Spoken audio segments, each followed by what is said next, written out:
He saved the alien woman from drowning, now her clan says she's his forever. HFY Sci-Fi Audiobook. Before I start the story, drop a comment and let me know. Which country are you watching from? Let's begin the story. The storm had ruled Chavel Delta for 3 nights and 3 days without mercy, and the river showed no signs of surrender.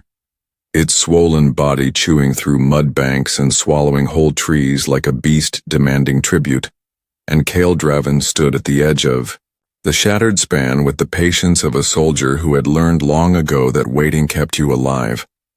His dark jacket plastered to him, boots sinking deep into the sodden ground as he scanned the water, the way he once scanned enemy lines, searching for weakness, for movement, for any sign of threat. And today, he saw it, not in the shape of a log or a broken crate, but in a flicker of color that did not belong in the flood, green hair twisting beneath the surface like riverweed alive, and then an arm flailing once before vanishing into the foam. And for the briefest instant, Kael wondered if fatigue had tricked him. But the habits of 10 years in border war reconnaissance left no space for hesitation. Someone was drowning and he moved, stripping his jacket, kicking off heavy boots, looping a rope around his waist and anchoring it to jagged rebar still jutting from the ruined bridge, tugging it twice with the certainty of a man who trusted knots more than promises. Then he plunged, the river swallowing him in a cold shock that bit deep into his lungs, and he forced his body downstream, muscles burning as he fought not to be carried away, eyes stinging against grit and rain until he found her, a pale shape turning in the current. Ceremonial cloth wrapped around her like a snare, and he lunged, arm closing around her waist, her skin slick and icy against his, and he pulled, kicking hard, chest heaving as he dragged her up, and when her face broke the surface, lips blue, eyes half shut, he pushed through the torrent with a single thought hammered into him from years of survival drills: hold and don't let go. And the river slammed him into broken stone, his shoulder cracking against it, but his grip never loosened, hand over hand along the rope, teeth gritted until his body shuddered with strain. And then the edge, hard ground, beneath him, her weight limp in his arms as he hauled her onto the slab, rolling her gently, pressing steady hands against her chest, his breaths sharp between compressions, counting low and controlled until at last she jerked and water spilled from her mouth. A cough, a choke, her body convulsing, and relief flashed through him sharper than any victory he had known in war, because this one was alive, golden eyes opening weak but fierce, her voice raw with defiance even as she trembled. "Don't touch me," she rasped, and Kael Draven, scar burning against his jaw in the firelight of lightning above, only answered steady, "Breathe," because the storm had nearly claimed her. But she was his to keep alive now, whether she wanted it or not. Kael carried her through the storm, without slowing, one arm locked beneath her knees, the other bracing her shoulders, each step a battle against mud that tried to drag him down. But he did not falter because his body knew the rhythm of long marches, of carrying wounded brothers across fields where silence decided who lived.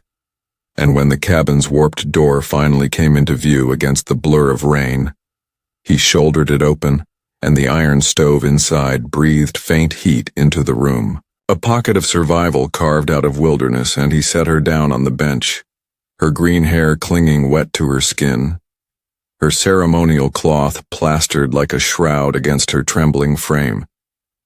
And she looked at him as if she hated the necessity of being saved. Golden eyes sharp even through exhaustion. And Kael had seen looks like that before, on soldiers pulled from wreckage, people who wanted to fight death on their own terms, but he ignored the sting in her gaze and moved with quiet purpose, hanging his rope on the peg, stripping his soaked undershirt, tossing it to her without ceremony. "Change out of that before the cold takes you," he said evenly, turning his back to stoke the fire, kindling, crackling to life as orange light stretched across the walls, and behind him he heard cloth peel away, beads striking the floor like rain. Then her voice, rough, but steady, done. And when he turned, she sat wrapped in his black shirt, the fabric sliding from one shoulder, her chin lifted, bare legs folded to the side, not as if she was ashamed, but as if daring him to look and judge, and Kael only placed the blanket near her, meeting her eyes once before stepping back. "You'll need warmth drink too," he said, filling the kettle with clear water from a jug, adding river mint and salt with practiced hands, while she tracked his every move with the precision of a hawk, testing him silently, measuring the distance between what he said and what he wanted. And when the steam rose, he placed the cup before her, his scar catching firelight as he said, "You swallowed half the river, this will help." And she hesitated, fingers trembling as she took it, trying to mask the weakness, and he pretended not to notice, letting silence settle heavy with the rain outside, until finally she spoke, her voice still raw. "You live here alone." And he nodded. "I do. The floods need watching. Someone has to mark the water lines before the cooperative loses another bridge." And she tilted her head, disbelief flickering. "You check a dead bridge in a dead floodplain. Why?" And Kael's eyes held hers, calm but unflinching. "Because someone has to keep others from drowning." And for the first time her gaze softened, not in trust, but in the recognition of a man who spoke not to impress, but because it was true. And still she kept her chin high, her next words sharper. "You don't understand what you've done?" And when he asked evenly, "Then tell me," she looked into the fire as if its crackle might answer for her, before whispering the words that would turn the storm outside into nothing compared to what waited beyond the cabin walls. "The river saw you pull me out, and by sacred law I belong to you now." The fire cracked in the iron stove, pushing heat into the damp air, but the warmth did little to settle the chill that lived in Liora Veyra's voice when she spoke again, her golden eyes fixed not on Kael, but on the iron band she had dropped. On the table, a ring cut with a watermark that glimmered faintly in the firelight, and when he asked her what she meant about belonging, she answered with the same tone a soldier uses when repeating an order he hates, clipped and steady. "Trial of return. The river binds what it saves. If a man pulls a woman out, the bond is his unless he shames her with refusal, and shame is worse than death in my clan." And Kael leaned forward on the stool, scar hard in the glow. "You're telling me because I pulled you from drowning. They'll say you're mine." And she nodded once, jaw tight. "Not say record 3 witnesses stood under the broken awning when you carried me out. They will tell the Tidekeepers. They will write it. And it will not matter if I agree. It never matters if I agree." And Kael's hands, rough from rope and iron, flexed against his knees, the quiet anger in him building like the river outside, cold and relentless. "And if I refuse?" he asked, his voice calm though his chest burned, and her answer came quick and flat. "Then I am marked unfit, cast out, no roof, no work, no food, every door closed. Because who trusts a woman unclaimed by law?" And Kael felt the weight of it settle in his chest, heavier than any rifle he had ever carried. The rules of men who wrote chains into water. And he stared at her, the green strands of her damp hair clinging to her face, the fire painting her skin in flickering bronze. And he saw not weakness but a fight barely holding on under her control. And when he asked why she jumped into a flood if the law would make her life worse, she turned her face from him, staring into the fire with a steadiness that cracked only when her voice dropped low. "Because Stain already followed me. A man of rank named me for bond. I said no. He called me broken, barren, cursed. He planted the words and the clan swallowed them. The trial was a door I could open myself, to prove them wrong. But I failed, and then you pulled me out." And her words, twisted sharp, "Now I am theirs again unless you claim me." and Kael felt the soldier in him measure every word, every consequence, and the man in him hated it, hated the weight they put on her shoulders, hated the smug certainty he could already see in the eyes of those envoys she swore would come, and before he could speak his body tensed, instincts tightening as footsteps crunched on the gravel outside. Steady, deliberate, not wandering, not lost, but coming with purpose. And Liora's back straightened, her golden eyes hard again as she whispered like a curse, "The Tidekeepers." And Kael rose slow, calm as a soldier before an ambush, his hand brushing the latch of the door not to bar it, but to know its state. And the knock came, heavy and certain, before he could draw his next breath. The door shuddered under the weight of the knock, 3 strikes in rhythm like a drum beat the clans used to mark judgment, and Kael Draven opened it before they could knock again. Not because he wished to welcome them, but because soldiers learned long ago that hesitation gives the enemy ground. And there they stood, 3 figures armored in scale plates etched with water sigils, the Tidekeepers, their faces calm and carved of stone, their eyes sliding past Kael in one sweep before fixing on Liora inside, bare-legged in his shirt, firelight behind her, making her look both fragile and fierce. And the one in front spoke, with a voice like a verdict already written. "Rescued, therefore bound, rescuer, speak your claim or speak your refusal, the record must hold." And Kael stood square in the doorway, posture steady, voice low but iron. "She isn't a record. She's a person, she'll speak." And for a moment something flickered in their blank faces. Not shock, but the faint twitch of annoyance as though the human had made a joke in a funeral hall. And the leader answered without inflection, "The law binds the rescuer, not the rescued. Her mouth is not part of the trial." And before Kael could answer, Liora rose from the bench, blanket slipping, chin lifted high, her golden eyes alight with defiance, and her voice cut across the cabin like a blade. "Then hear me. Anyway, I will choose my bond or I will choose none. You do not own my voice." And the Tidekeepers looked at her, and then back to Kael as if testing where the real weight of defiance lay. And the leader's tone hardened. "Rescuer, your part must be spoken at dawn. Claim her, and it is honor. Refuse, and she is cast out. You cannot delay beyond first light." And Kael let silence stretch long enough for them to feel the weight of his pace. Not theirs. Before he answered, "At dawn, then." And he shut the door, the latch clicking into place with finality. And he stood there listening as their boots sank away into the soaked ground, measured, unhurried, certain of their power. And when the sound finally faded into rain, he turned back to the room and Liora stood stiff as stone. But when the tension left her shoulders, it was all at once, her knees nearly buckling, and she collapsed onto the bench, face pale against the fire's glow, and Kael pulled the stool close, sliding it beneath her feet, not asking, not making it a kindness, just practical. And she looked at him with eyes both furious and afraid. "You don't know what you've done, Kael Draven. You told them I'll speak. But to them my words are wind. Tomorrow they will break me for it." And Kael leaned forward, elbows on his knees, voice quiet but unwavering. "Then tonight we decide what words they cannot break." And she stared at him, trying to measure whether this man was stubborn, foolish, or something else entirely.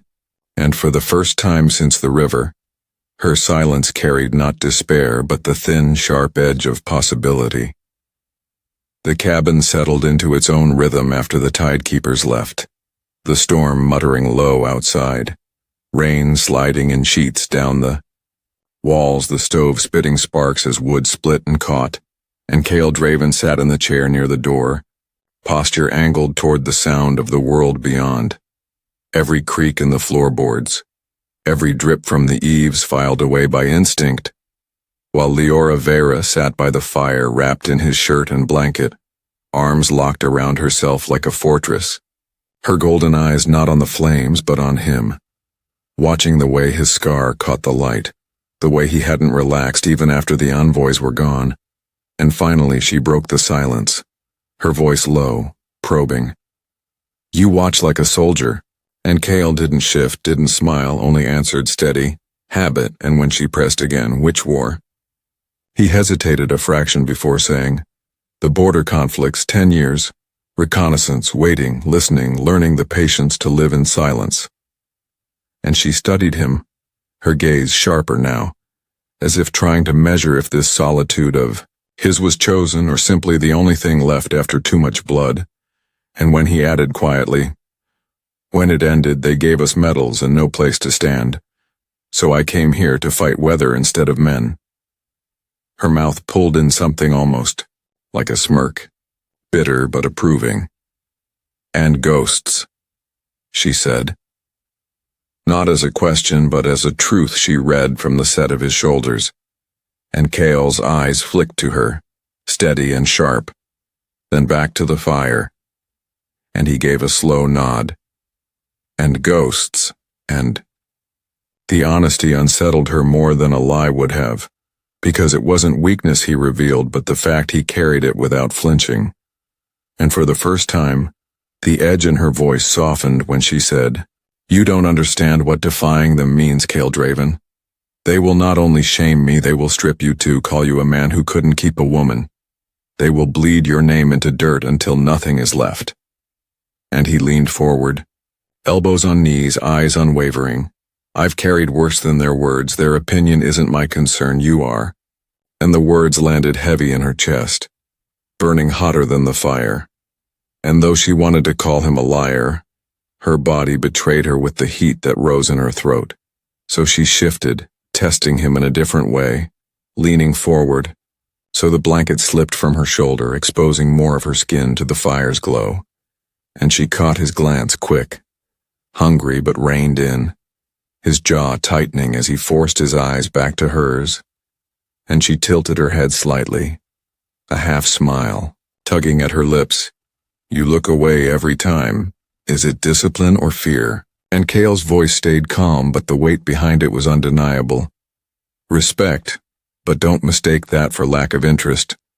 And silence roared louder than the storm outside as her breath caught, because no man in her clan had ever answered like that, plain, steady, and without shame. And for the first time she wondered if choice might not be an illusion. The fire burned lower, coals glowing like watchful eyes in the stove, shadows crawling long across the cabin walls, and Liora Veyra sat curled on the bench, her golden gaze never leaving Kael Draven as he kept his vigil in the chair by the door, arms folded, body loose but ready like a man waiting for an ambush that might never come. And at last she rose, bare feet silent on the wood floor, the oversized shirt shifting against her thighs as she crossed the space between them, not with hesitation but with a deliberate testing step. And she stopped before him, standing close enough that he could feel the faint damp warmth of her skin, close enough that her river-scented hair brushed his scar as she leaned forward, her hand lifting, fingers hovering a moment before settling against his jaw, tracing the line of the burn scar with slow precision. And Kael did not move, though, his pulse hammered in his throat. He held himself still, letting her choose the depth of touch, the rhythm, and she tilted her head, eyes narrowed, voice low. "You're not afraid of me?" And Kael's reply came steady, rough, but controlled. "Not of you, only of what they'll try to do to you." And her breath caught, her fingers brushing lower toward his lip before pulling back suddenly, as though the fire had leapt to her hand, and she stepped away, wrapping the blanket tighter around herself, turning toward the stove to hide the tremor in her shoulders, her voice sharp but trembling. "If I start to believe you mean it, that's worse than drowning." And Kael rose slowly, his presence steady behind her, though he left a small space between them, his voice low, almost a growl of control. "Then drown in me, not in their law, not in their lies." And her shoulders stiffened, her breath shivering, but she didn't move away, and she turned her head slightly, golden eyes catching his over her shoulder, and for a heartbeat the distance between them felt like glass ready to break. But then she stepped back sharply, forcing the air wider, her voice hard though it trembled. At the edges. Not tonight. Not yet. And Kael nodded once. Calm, no argument, no push. When you're ready, not before. And she stared at him, waiting for the moment he would betray his word, pressed like the men of her clan always had. But he only returned to his chair, posture still as stone, his restraint as visible as the scar on his jaw, and her chest tightened, not with fear this time but with something hotter, something confusing. So she sat again by the fire, pulling the blanket close, her heart racing too fast for sleep, and in the silence that stretched between them, she realized the storm outside was nothing compared to the storm inside her. The night dragged heavy, the storm outside reduced to a low hiss, and Kael Draven never left his chair by the door, boots planted, arms folded, body taut with the kind of restless patience soldiers learn when ambush could fall in the next breath. And Liora Veyra lay curled on the bench with the blanket clutched to her chest, her eyes closed but sleep refusing her, because every creak in the wood, every shift of the wind, told her the Tidekeepers would return. And when the pale light of false dawn crept across the floorboards, the knock came slow and deliberate, 3 beats that carried weight like a blade pressed to the skin, and Kael opened the door before it could come again. And there they stood, the Tidekeepers, water sigil armor dark with mist, their faces expressionless but their presence filling the threshold with judgment. And the leader spoke, voice steady as stone. Rescuer, the night has passed, speak your claim or refusal, the record waits. And Kael's jaw tightened, his voice calm but edged with iron. She speaks first, and the envoy's eyes flicked, a ripple of distaste at the eye. Suggestion. The law binds you, not her. Her voice is wind, your silence is refusal.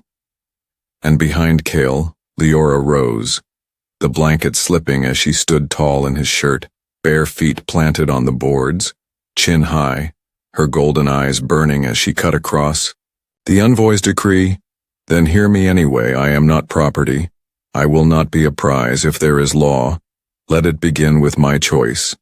And the Tidekeepers shifted, unsettled not by her defiance, but by the human who let her stand without silencing her, and the leader turned his gaze back to Kael, voice sharper now. You protect her mouth, but protection does not rewrite what is written. Dawn is your limit, rescuer, speak or she is cast out as unfit. And Kael stepped closer, his height forcing the envoy to tilt his chin, his voice low, steady. Then write this. She stays under my roof until she decides where she belongs, not you, not me, her. And the envoy studied him, measuring whether the scarred human meant what he said, then inclined his head a fraction. At first light tomorrow, if no claim is spoken, she is nothing, marked and cast out, no shelter, no roof. And they turned, boots sinking into the wet earth, fading into the mist, leaving the cabin heavy with silence. And Liora sagged back against the bench, her breath ragged, her voice breaking as she whispered, You don't understand. No man gives a woman space to choose. They will break you as well as me. And Kael pulled the stool close, his eyes steady, his voice quiet but certain. Then tonight we prepare words they cannot bend. Tonight we make your ground strong enough to stand. And she looked at him, truly looked, and for the first time the fear in her chest tangled with something far more dangerous. Hope. The rain had stopped, but the air still carried the heavy scent of wet earth, the kind of silence that comes only after a storm when the world seems to hold its breath. And inside the cabin the fire burned low, coals glowing faint red as Kael Draven sat on the stool opposite Liora Veyra, his scar catching the dim light, his eyes steady on her while she wrapped the blanket tight as armor around her body. Her face angled down as though speaking to the floorboards instead of him, and her voice came rough, pulled from deep, You want to know why I risked the river? Why I leapt into death when I already knew the law could chain me worse than shame? And Kael didn't answer, didn't nod, only waited, the patience of a soldier letting her words come when they were ready. And finally she lifted her face, golden eyes burning but wet at the corners. Because the stain was already on me. A man of rank named me for bond. I refused him. I said no. And he made sure the clan never forgot. He said I carried sickness, that no child would grow in me, that no man could lie with me without misfortune, and the words took root. Not because they were true, but because he was powerful enough to make them so. And her hands tightened on the blanket until her knuckles whitened. Every door closed, every glance turned away. So I sought the trial of return, the river's judgment, a way to wash their lies clean, but I failed. I blacked out. And then you. She stopped, her throat tightening. You pulled me back, and now the law twists again. Now I am theirs whether I want it or not. And Kael leaned forward, elbows on knees. His voice low, iron beneath the quiet. Then hear me, Liora Veyra. You are not broken. You are not his. You are not theirs. And you will not be bound to me by chains written by liars. And she stared at him, breath shivering, torn between anger and something hotter, something she was afraid to name. And she pushed back sharp. You speak as though words can change what law has carved into stone, Kael Draven. But words will not stop them branding me. Words will not stop them casting me out. And Kael's jaw tightened, his voice a growl of control. Then we'll use their words against them, twist them until they choke on their own law. Tomorrow when they come, it will be you who speaks, not me, not them, you. And I'll stand beside you, not to claim, not to refuse, but to make sure your voice carries. And her golden eyes flared with something like fury, but her lips trembled, betraying the fragile thread of hope beneath, and she whispered through clenched teeth. If you mean that, you'll break more than their law. You'll break the world I was born into. And Kael held her gaze without, blinking, then let it break and let something stronger rise in its place. Dawn broke gray over Tidekeepers Delta, mist curling low along the riverbanks, the swollen waters now rolling steady and wide. Their roar softened to a heavy breath as though the flood itself waited to witness what would unfold.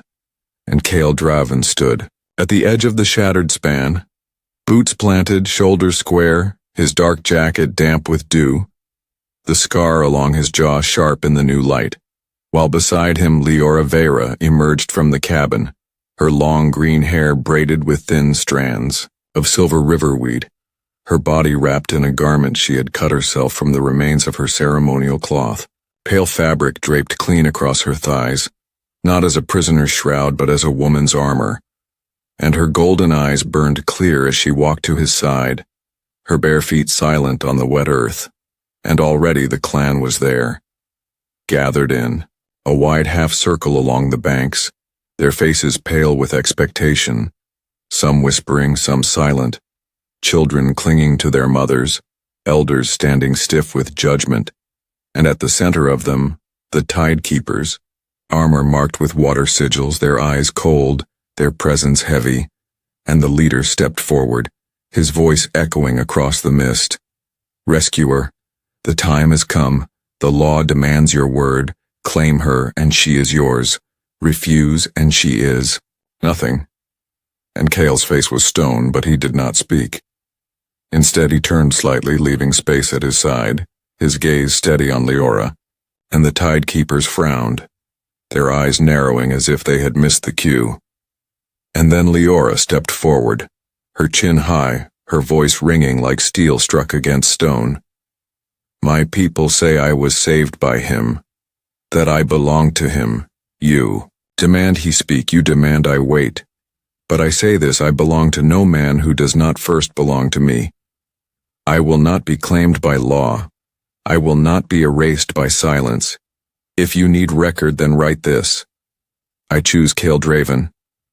Not because he pulled me from the river, not because you force it, but because he gave me what none of you ever have. Choice. And her words hung in the air heavier than the mist, and for a long moment no one moved.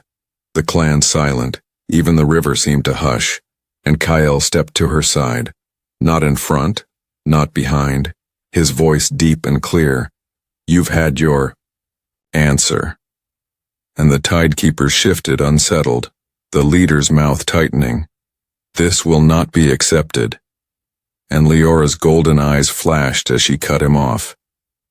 It already is, by me. And a ripple moved through the gathered crowd, whispers turning into murmurs, some voices sharp with disapproval, others soft with something new, something dangerous, agreement, and Kael stood steady beside her, his presence solid as the earth beneath their feet, and in that fragile silence, the law that had bound her people for generations cracked, not by decree, but by the voice of a woman who refused to drown. The river gleamed gold beneath the rising sun, its rage of the past days smoothed into a steady current that reflected, light like molten metal, and the clan stood in their half-circle along the banks, silent now, waiting for the weight of law to fall. But something heavier filled the air, the sense that the world itself was watching. And Kael Draven stood straight, boots in the wet grass, scar catching the morning light, his face calm, his presence steady beside Liora Veyra, who stepped forward until the mist curled around her ankles, her long green hair braided, her torn ceremonial cloth cut clean and draped across her body, not in shame but in defiance. Her golden eyes fierce as they swept across her people, and her voice rang clear, carrying over river and crowd. You say I was saved, that I am his. By law you demand his word, but I give mine. I choose Kael Draven, not because you command it, not because the river binds it, but because he gave me what none of you ever have. Choice. And the words struck like stones into water, ripples moving through the clan, whispers rising, some angry, some awed, some uncertain, and Kael stepped to her side, not in front, not behind, his voice deep, firm as iron. I do not take her as mine by decree. I take her as my wife by will, by love. I will guard her, stand beside her, not because I must, but because there is no life I want that does not have her in it. And silence fell. The Tidekeepers rigid in their armor, faces carved, the leader's mouth tightening before he spoke cold. This will not be accepted. But Liora's gaze cut sharp, her chin high, her voice like a blade. It already is by me. And behind her, the clan shifted, murmurs growing, women whispering, children watching with wide eyes, and even some men looked away from the Tidekeepers, unsettled by the fire in her words. And the envoy hesitated, the certainty of law crumbling in the face of a truth spoken without permission. And finally he turned, armor creaking. Then your names will carry this stain. And Kael's voice cut through the mist. Better a stain of freedom than a chain of lies.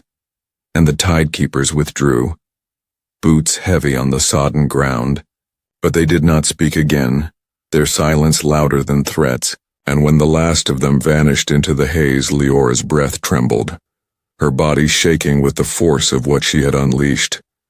But Kael's hand found her elbow, steady and grounding, and she turned into him, not as property, not as a prisoner, but as a woman who had chosen, her forehead pressed against his chest, her voice breaking but sure. For the first time, I am mine.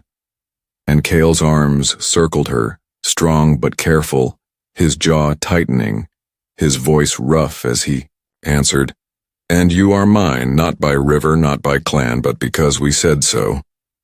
And when she lifted her face, their lips met in a kiss that sealed not law but love, a bond chosen, not forced. And the clan behind them murmured again, not in outrage now, but in something else, something shifting, and even the river seemed to ease, its surface calm, as though it too had accepted what the law could not. If you believe humanity always finds the way, subscribe for more HFY Sci-Fi audiobooks.